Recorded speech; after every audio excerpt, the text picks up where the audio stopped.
Berani kamu membuat wanitaku menangis? Hadapi aku kalau kamu berani, sialan. Bentak Ken setelah berhasil membuat Anek tersungkur di lantai. Emosi pria parubaya itu meluap saat mendengar bentakan Anek pada Zoya, bahkan sampai membuat wanita itu menangis. Air mata yang selama ini ia jaga agar tidak tumpah, malah dipecahkan dengan mudah oleh anaknya. Pukulan keras itu sukses merobek sudut bibir Anek, hingga darah segar mengalir tanpa bisa dicegah. Anek merasakan sakit sekaligus perih, tetapi hatinya justru lebih tersiksa, karena ia sudah membuat kesalahan pada Zoya. Terlebih di saat Jenny tidak ada di sampingnya. "Mom," panggil Anek dengan suara lemah, tangan pria itu terangkat seolah hendak menggapai tubuh Zoya. Namun, wanita beranak 5 itu justru bergeming, dengan air mata yang terus mengalir. "Bangun kamu!" Titah Ken tiba-tiba, membuat pandangan mata Anek teralihkan pada sosok yang telah menghajarnya. "Kamu mau menyalahkan Mommy atas kepergian wanita itu? Sadarlah bahwa kamu yang pengecut!" teriak Ken dengan bola mata yang semakin menajam. Ia melangkah dengan cepat ke arah Anek, dan langsung menarik kerah baju putra sulungnya itu. Rahang Ken mengatup kuat, mengisyaratkan bahwa ia benar-benar geram akan tindakan Anek yang menyalahkan orang lain atas kepergian sekretarisnya itu. "Hadapi Daddy. Hadapi Daddy kalau kamu berani membentak Mommy seperti tadi," tantang Ken, membuat Anek semakin menciut. Anek sudah ikut menangis, ia berniat menanyakan tentang Jenny pada Zoya agar semuanya jelas dan terbuka. Namun, nahas keadaan malah bertambah buruk dan entah akan seperti apa ujungnya. "Dad, bukan seperti itu. An minta maaf," ucap pria itu tak berdaya. Namun, sepertinya kata maaf tidak dapat diterima oleh Ken yang sedang berada di puncak emosinya. Mendengar Zoya yang semakin terisak kencang, membuat Ken lepas kendali hingga melayangkan kembali pukulannya. "BUGH! Lawan aku pengecut!"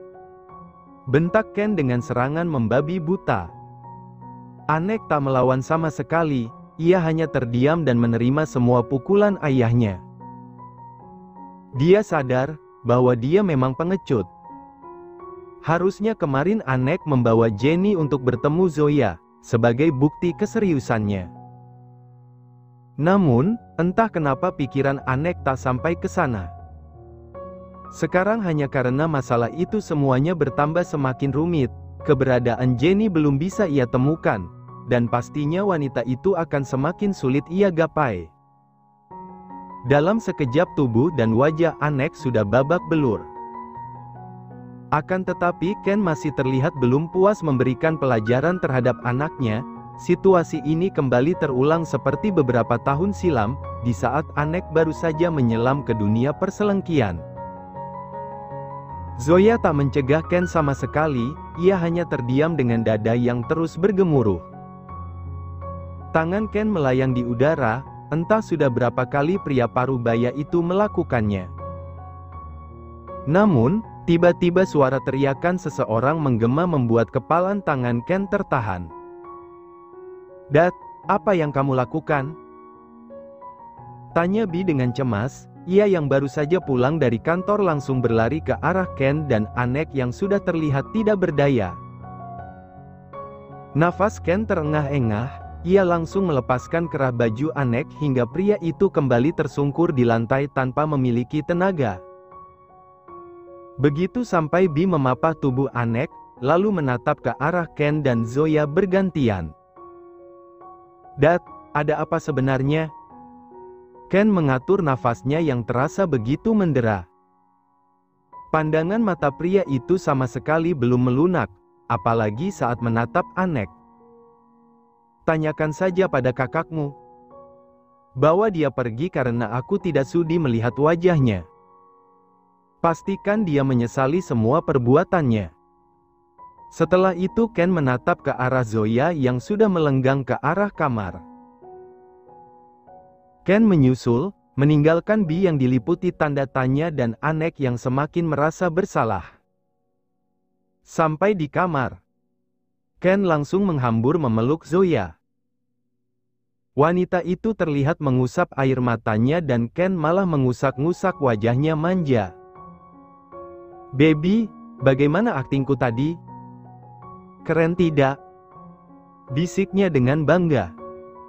Zoya membalas tatapan mata Ken. Wanita beranak 5 itu mengulum senyum sambil mengangguk. "Sangat keren," puji Zoya yang membuat Ken langsung tersenyum sumringah. "Ah, sekarang mana hadiahku?" "Hadiah apa?" tanya Zoya pura-pura lupa. "Hadiah yang kamu janjikan, baby." Wajah Ken sudah turun dan bermuara di 2 buah kesukaannya. Zoya terkekeh geli saat pria itu membukanya tidak sabaran. Mereka seperti tidak tahu malu karena lupa bahwa di ruangan tersebut ada 2 orang yang sedang mereka sembunyikan. "Oh, Mommy, kenapa mata Ziel ditutup? Kita tidak boleh melihatnya, boy." "Tapi, Mom, hidung Ziel jadi gatal, Ziel mau bersin." Jenny sudah ingin buka suara, tetapi sepertinya terlambat. "Hachi." "Dek." Ken dan Zoya saling tatap. "Suara siapa itu?" kompak keduanya sambil mengedarkan pandangan ke sudut-sudut ruangan. Flashback on. Seorang pria dengan tubuh tegap masuk ke sebuah ruangan. Kedatangannya sudah ditunggu oleh 2 orang yang ada di dalam ruangan tersebut, sebab ada informasi yang harus dia sampaikan. Pria itu bernama Glenn, pria yang ditugaskan oleh Zoya untuk memantau setiap gerak-gerik putra sulungnya. "Katakan," ucap Ken to the point saat Glenn sudah berdiri tepat di hadapan mereka. Sementara ia dan Zoya duduk di sofa. Semua ini adalah rencana istrinya, mematai-matai sang anak, karena ibu beranak 5 itu merasa curiga. Akhirnya Ken memberikan izin, tetapi dengan syarat, Zoya tidak boleh menemui Glenn tanpa dirinya. Setelah mendapat perintah seperti itu, Glenn langsung melaporkan informasi terkini tentang hubungan Anek dan Jenny. Jangan kira Ken dan Zoya tidak tahu kemana putra sulungnya itu pergi setiap malam. Kedua orang tua itu tahu persis setelah El membongkar semuanya. Namun, Ken dan Zoya tetap diam. Menunggu keseriusan Anek untuk menjadikan Jenny menantu di keluarga Tan. Semua yang berkaitan dengan kehidupan Jenny, Zoya mengoreknya sampai habis. Bahkan ibu beranak 5 itu tahu bahwa Jenny adalah seorang single parent, yakni seorang ibu dengan 1 anak. Status perselingkuhan suaminya menjadi penyebab Jenny memilih untuk menjanda dan merawat putranya tanpa figur seorang ayah. Asal-usul maupun status Jenny tidak menjadi masalah bagi Ken dan Zoya. Titik beratnya sekarang hanyalah 2 ego yang masih belum menyatu, hingga menyisakan rasa saling menyakiti satu sama lain.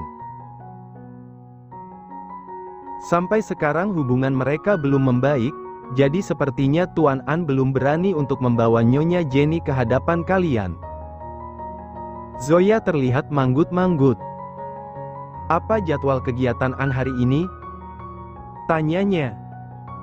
"Bertemu klien, Nyonya." "Baik, aku akan ke sana." Setelah mengatakan itu Zoya mempersilahkan Glenn untuk pergi. Ia menatap Ken yang mengerutkan dahinya. Tanda tidak mengerti apa yang akan Zoya lakukan. "Baby." "STTT." Zoya langsung membungkam mulut Ken dengan jari telunjuknya.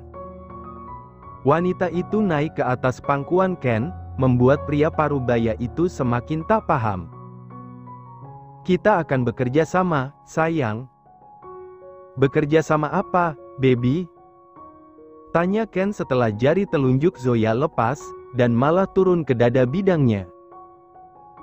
Wanita yang masih terlihat cantik itu tersenyum menggoda dan mencolek dada Ken dengan manja. Nanti aku beritahu, kalau kamu berhasil, aku akan memberimu hadiah. Bisik Zoya seraya menjulurkan lidah hingga menyentuh telinga suaminya. Kalau sudah seperti ini, tugas apa saja yang Zoya berikan pasti Ken penuhi. Hampir masuk jam makan siang, Zoya sampai di perusahaan Anek. Ia melangkah dan tersenyum ramah seperti biasa pada semua karyawan anaknya. Sen, An ada? Tanya Zoya basa-basi pada resepsionis yang sudah ia kenal lama. Tuan sedang keluar, Nyonya, di atas hanya ada Nona Jenny, dia sekretaris Tuan An yang baru, jelas wanita dengan rambut sebahu itu. Zoya tersenyum lalu pamit untuk naik ke atas. Awalnya sang resepsionis ingin mengantar kepergian Nyonya besar keluarga Tan, tetapi Zoya menolak. Hingga ia sampai di depan ruangan sang anak, tanpa ragu Zoya langsung membuka pintu. Membuat seseorang yang ada di dalam sana melayangkan tatapan matanya pada benda persegi panjang itu. Kedatangan Zoya yang mendadak, membuat Jenny merasa tersentak. Jenny menatap Zoya yang tersenyum ramah, dahi wanita itu mengernyit karena merasa tidak asing dengan senyum ini. Jenny mencoba mengingat-ingat, hingga ia teringat dengan wanita yang ada di dalam figura foto milik Anek. Apa dia mantan Anek? Permisi, ucap Zoya sambil mengetuk pintu, untuk membuyarkan lamunan Jenny. Seketika Jenny tersadar, ia langsung berdiri dan menghampiri Zoya. Tubuh Jenny mendadak gemetar dengan dada yang bergemuruh. Bagaimana kalau wanita ini benar-benar mantan kekasih Anek? Apa yang harus ia lakukan? Rasa cemburu mulai memenuhi relung hati Jenny, apalagi saat ia menyadari kalau wanita di depannya ini sangat cantik. Apa Anek akan kembali berhubungan dengannya setelah sekian lama tidak bertemu? Ah, pikiran Jenny jadi kacau. Jenny mencoba menetralisir kecemasannya dengan tersenyum. Silahkan masuk, Nyonya. Patuh, Zoya masuk ke dalam ruangan Anek. Pandangan wanita itu tidak lepas dari lekukan tubuh Jenny yang nyaris sempurna. Pantas saja putranya betah keluar rumah, ternyata mainannya secantik ini. Diam-diam Zoya mengagumi postur tubuh Jenny. Maaf sebelumnya, Nyonya. Perkenalkan saya Jenny, sekretaris Tuan An, ucap Jenny sambil mengulurkan tangan dan tersenyum manis. Melihat itu, Zoya semakin yakin bahwa ia tidak salah menilai kalau Jenny adalah wanita baik-baik, dan cocok untuk menjadi menantu di keluarga Tan. Wanita beranak 5 itu terkekeh. Aku sudah tahu, perkenalkan aku Zoya. Calon mertuamu. Dek. Mata Jenny langsung membola. Calon mertua? Batinnya. Jenny mematung setelah mendengar penggakuan wanita cantik di depannya. Calon mertua katanya. Otak Jenny berpikir keras, mencari maksud dari ucapan Zoya. Kelopak mata wanita berdada besar itu melebar sempurna, saat sebuah pikiran melintas, apa jangan-jangan Zoya adalah ibu dari Anek? Pria yang berhasil membuatnya tak bisa tidur setiap malam, karena terus diliputi kegamangan. Zoya masih setia mengulum senyum sambil menjabat tangan Jenny. Pelan, wanita yang belum sepenuhnya sadar itu mengangkat kepala. Nyonya, ibu dari Tuan Anek? Tanya Jenny dengan terbata. Dan tepat pada saat itu juga Zoya mengangguk, membenarkan ucapan Jenny. Aku mau Minya An. Calon mertuamu. Ucapnya setengah menggoda. Mendengar itu, jantung Jenny seperti ingin lepas. Bagaimana bisa ibu Anek secantik dan semuda ini? Sedangkan Anek dan adik-adiknya sudah terlihat dewasa semua. Jenny jadi penasaran berapa usia ayah Anek ketika menikahi wanita di depannya. Tiba-tiba Jenny merasa gugup untuk menghadapi Zoya, apalagi Zoya mengaku sebagai calon mertuanya. Dari mana wanita ini tahu kalau ia dan Anek berhubungan? Apa pria itu yang memperkenalkan dirinya secara diam-diam? Kalau begitu silahkan duduk, Nyonya. Maaf kalau sikap saya kurang ajar, saya benar-benar tidak tahu siapa Anda, ucap Jenny mempersilahkan Zoya untuk duduk. Ia merasa malu dengan pemikirannya sendiri, karena menganggap bahwa Zoya adalah mantan kekasih Anek. Pantas saja wajah Elle seperti Barbie, ibunya saja seperti ini. Aku tidak akan berlama-lama di sini, Nona Jenny. Ada beberapa yang ingin aku tanyakan padamu. Setelah itu aku akan pergi lagi, ujar Zoya seraya melangkah ke arah meja kebesaran Anek. Ia melihat-lihat benda apa saja yang ada di sana, lalu kembali menatap Jenny. Jenny menunduk dalam, meski Zoya bicara dengan pelan, tetapi entah kenapa ia merasa diintimidasi oleh tatapan mata wanita cantik itu. Apa yang ingin Anda tanyakan, Nyonya? Jenny memberanikan diri buka suara, ia benar-benar merasa tak tenang. Memorinya tiba-tiba langsung berputar pada momen Anek mewawancarai dirinya untuk pertama kali. Ibu dan anak sepertinya sama saja, sama-sama suka mengintimidasi. Kamu berhubungan dengan anakku? Tanya Zoya. Jenny terdiam, ia ingin menjawab tapi lidahnya tiba-tiba terasa keluh. Lutut wanita itu gemetar saat Zoya melangkah dan semakin dekat dengannya. Padahal Zoya selalu bersikap santai, tetapi entah kenapa Jenny malah semakin kelabakan. Saya. Katakan saja, Jen. Tidak apa-apa. Aku sudah tahu semuanya kok. Asal-usulmu, keluargamu, pendidikanmu, bahkan status kehidupanmu pun aku tahu. Dan aku tidak mempermasalahkan itu. Kamu berhubungan dengan Anek? Sudah sejauh mana kalian? Potong Zoya ingin membuat Jenny merasa rileks, dan tidak terlalu gugup menghadapi dirinya. Jenny mengepalkan tangannya yang terus mengeluarkan keringat dingin. Haruskah dia jujur? Tapi kenapa Ibu Anek terlihat bersemangat sekali untuk mengorek informasi tentang dirinya? Jenny mengangguk pelan. Saya memang berhubungan dengan Tuan An, Nyonya. Tapi hubungan kami belum terlalu jelas.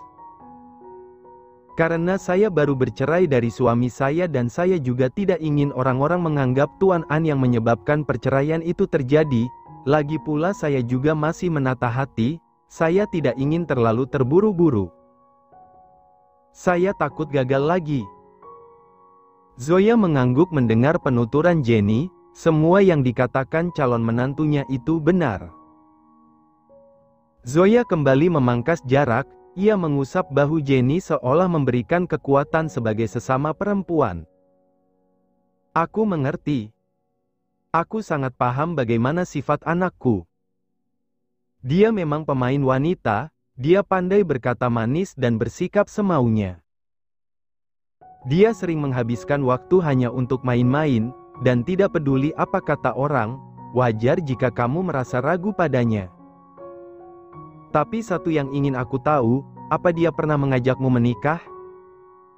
Dek. Jantung Jenny mencelos, ludahnya tiba-tiba tercekat di tengah tenggorokan. Benarkah Anek seserius itu dengannya? Bolehkah dia ragu sekali lagi? Dan ingin Anek meyakinkannya kembali? Pelan, Jenny mengangguk. Kamu orang pertama, ucap Zoya yang membuat Jenny langsung mengangkat wajahnya. Kedua pasang mata itu saling tatap, Jenny bisa melihat bagaimana ketulusan wanita di hadapannya ini untuk menyayangi Anek. Sama seperti dirinya yang menyayangi Ziel. Kalau kamu masih ragu, aku akan perlihatkan bagaimana dia memperjuangkanmu. Kalau dia benar-benar mencintaimu, cukup dalam hitungan menit dia akan gila. Aku sudah pernah membuktikannya. Mendengar itu, Jenny semakin dibuat gamang. Namun, jauh dalam lubuk hatinya, dia ingin kembali diperjuangkan. Dia menginginkan Anek. Flashback off.